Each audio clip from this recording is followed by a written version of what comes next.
Hey everyone, it's time for some more Monster Hunter, and today we're going to do something a little different. We're going to hop back into single player and do a few relaxing drone quests. I had to take the day off of work, so I'm going to take it easy for now. Do something a little easier than what I normally do. That said... Hold it! Emergency meeting! Look at this dude. Just look! Look at this dude! That's right, everybody! I got my first Patreon subscriber! You might be like, oh, that's only $1. Nah, fam, that's the dollar. First thing that's going to go to is these babies. Guys, we got our first Patreon subscriber. Just 50 more, we can get dog food. We can get dog food forever. I can't stress enough how excited this makes me. Recently, my views and subs have been going down, and I was like, is this it? Is this my peak? And then this dude, Snifty, comes in with the flex tape and says, nah, fam, keep it up.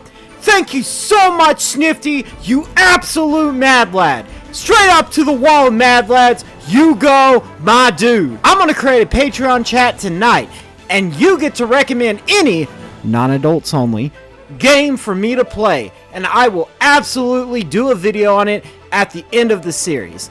If it's anything after the PS3 or the Xbox 360 on the console side, I can't do it until I'm able to afford those systems. Sorry, dude. But still, thank you so much, dude. So much. I mean, like, come on, man. Just... Who the fuck was that guy? Anyway, without any further ado, let's get right into it. So what we're going to do today is we're basically just going to do a few of the drone quests, where I believe we're going to be killing a few Velocidrome, a few Iodrome, and a few Gendrome. If I get the 3 quests. I might only do like 1 or 2 of them, like this one, Velocidrome Eradication, slay 3 Velocidrome. It's basically the Velociprey Lords from the multiplayer. And then we got the Gendrome Redux, we got to slay 3 of them. Overall, it should be pretty simple, pretty easy missions. We're going to go ahead and start with slaying the Velocidromes. It seems like no matter how many times we kill this guy, they always come back with more. So I'm going to assume that there are some 6-star missions where they're like, oh, well, those Velocidrome you killed, they came back with 6! So, hey, you know, let's just hope that this is the last time we really have to deal with them.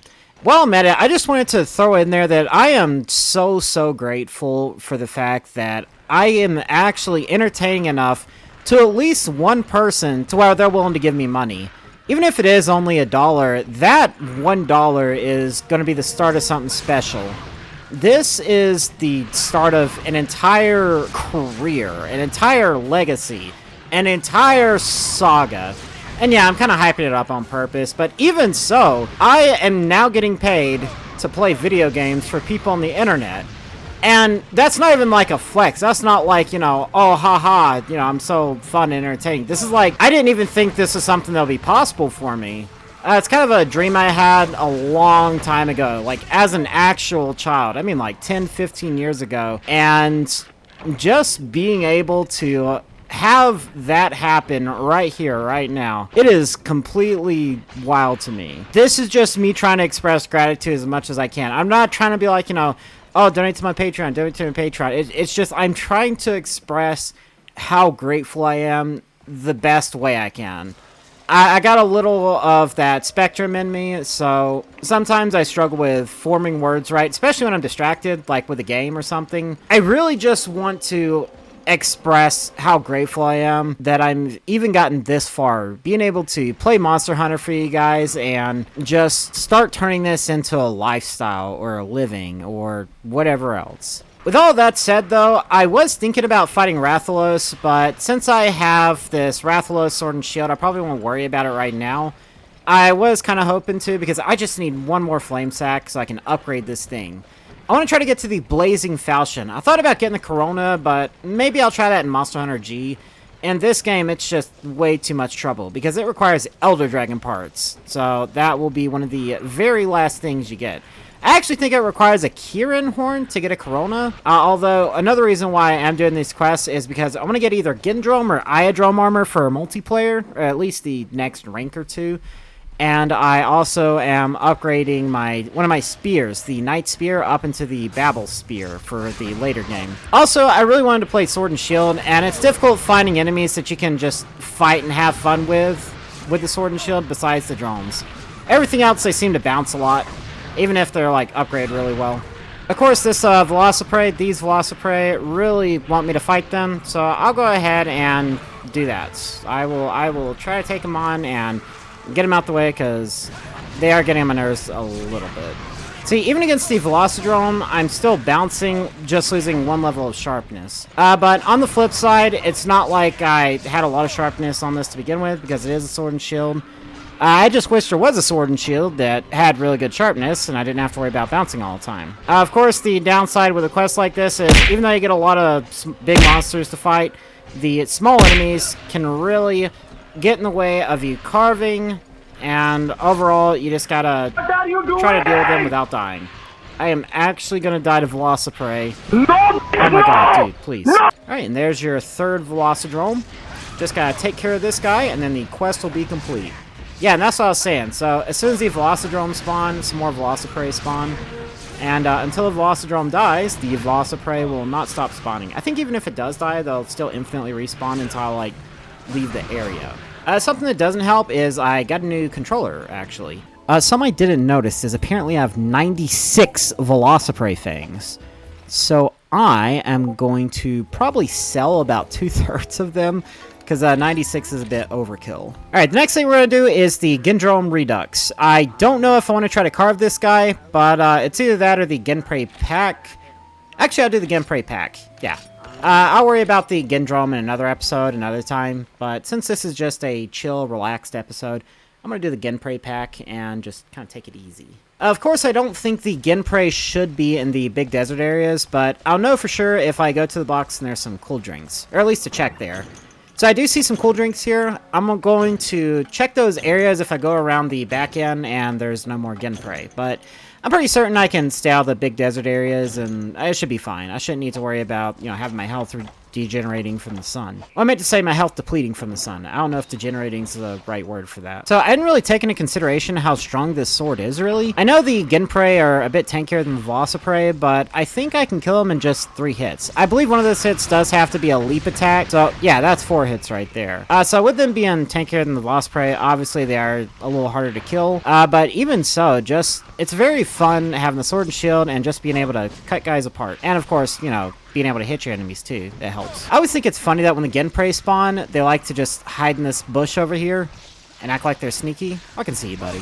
Of course, the trouble with this quest is that it does make trying to get materials a little difficult, because when you go to carve, you can get stunned, and they can get paralyzed. And having the Genprey plus the Vespoid there really increases that chance of getting paralyzed.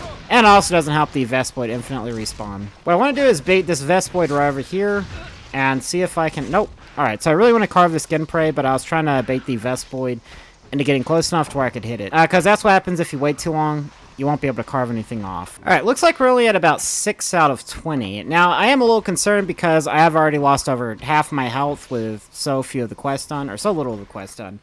But I'm not too worried. As long as I stay on my toes and don't run into a whole bunch of Vespoid after this, I should be fine. And normally I would take out the Apsaros, as they tend to be a problem, but since there's no Genprey there, I'm just going to go ahead and avoid them. Oh. Oh no. I see that. Oh, I see that Finn. Oh. Well, hello there, Plesioth. Oh, now he's being sneaky. Alright, well, since we know Plesioth is here, I'm just going to avoid this area, because I know in the newer generations game, like Monster Hunter Generations and 4 and stuff like that, there are usually, like, 3 Genprey in this area, a little pack of them, probably going to drink water or something. I swear I remember some Genprey being here earlier too, but since Plesioth is here, I can kind of understand that. Oh, okay. So Plesioth likes to hide whenever you go down there, but then once you come back up, he'll just pop back up and just watch you. Now, the more I play, the more I am realizing I might have to go to the desert areas. I'm not really looking forward to that if I do, but hey, I got cool drinks, so it shouldn't be too much of an issue. Because I highly doubt we're going to find 10 of these guys right here. I am starting to wonder if we will find all the monsters we need, because we've already killed 5, and there is already 2 more right here. If they don't respawn here, I'll probably have to backtrack, but I really don't think there will be Genprey in Area 7 or 2. Alright, looks like we only got 2 more to go. I'm pretty sure Area 11 is the feline area. The way you can tell where a feline area is if you look at the environment, they usually have paintings and like little symbols and markings saying, you know, hey, this is our territory, back off. But it looks like we only have 2 Genprey left you really need to worry about. I'm going to peek out here, and if I see any on the horizon, I'll take care of them. But if I don't see any Genprey just kind of out here, I'm going to run back and backtrack in the cooler areas. So I'm not seeing any out there. I'm going to run back to the other areas. There should be 2 more Genprey somewhere around here. What might be the case if the developers are feeling exceptionally mean about this quest is they might be in like areas 9, 8, or 6. Yeah, I'm not seeing them in any of these cooler areas. I'm going to run over to Area 2 and see if I can check Area 6. Maybe it's in one of those cave areas where the last 2 are. But that is something I struggled with when I was younger. I know the Velociprey one is bad, but I think that's the first one I really got stuck on. I didn't think to go backtrack, so I spent like 20 minutes just looking around the entire zone. Like, hey, where are these Velociprey at? But I managed to find them eventually. But sometimes in Monster Hunter, when you gotta kill like a certain amount of a certain enemy, sometimes it feels like the developers are just hiding the enemies in the most inconvenient places you would never think to check. It would be a pretty funny joke if you went over to Area 11 and there's like the feline tents and stuff, but then there was like 2 Genprey just right there. I'm pretty sure there's felines and Malinx in this area, but I'm still going to check just in case. And I know Area 9 is an herbivore nest. Oh, well I guess there's herbivores in here too. I'm going to leave those Apsaros be, but my guess is that the last 2 Velociprey are probably in Area 8. Yeah, that's what I was thinking. Obviously, if you come in here, like, it's visible on the map, and this is one of the reasons why you should always get a map if you're not, like, 100% familiar with the area. But literally, it was just a little crack in the wall. So if you didn't have the map, it'd be a little difficult for you to actually get in here. Of course, I am trying to carve this Velociprey because we only have a few left, and I couldn't carve anything off because they stunned me twice. So, yeah, just be mindful of when to carve, when not to carve. I get a little too greedy. That's my fault. But you just gotta be mindful of where the monsters are and try not to get attacked too badly. So I've already lost my chance to carve that 1 Velociprey that I killed to complete the quest. So I'm gonna try to make do with these Velociprey over here. Sometimes when you do carve though, you just have to accept that you're gonna be hit. And whenever that happens, you just gotta do what you can. Take the health floss and have a healing item ready, all that stuff.